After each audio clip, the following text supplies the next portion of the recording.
Selon l'article 71 des statuts de la Fédération internationale de football association, aucun match international ne peut se tenir sans l'accord des associations membres concernées.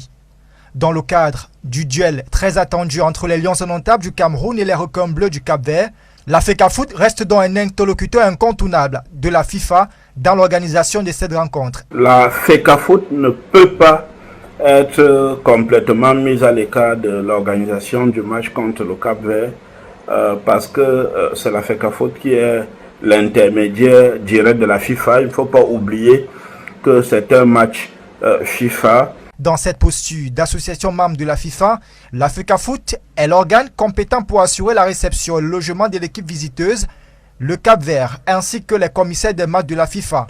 On peut parler entre autres de l'arrivée des délégations, comme la délégation du Cap-Vert qui est l'adversaire du Cameroun pour le match du 8.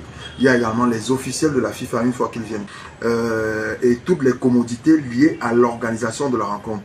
Il y a aussi que c'est la FECAFOOT qui gère les accréditations et dans ce genre de rencontre, pour les journalistes de la presse nationale et internationale, elle est gérée par la Fédération camerounaise de football.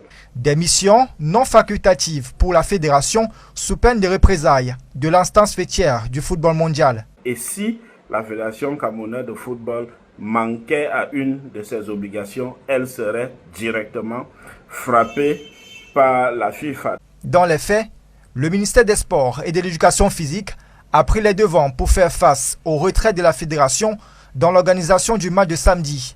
Pour sa part, la FECAFOOT rappelle les missions qui sont les siennes dans une correspondance adressée à la tutelle. Il s'agit notamment de l'émission des billets d'avion pour les joueurs sélectionnés, la réservation des chambres d'hôtel, le paiement des stades et la billetterie, entre autres.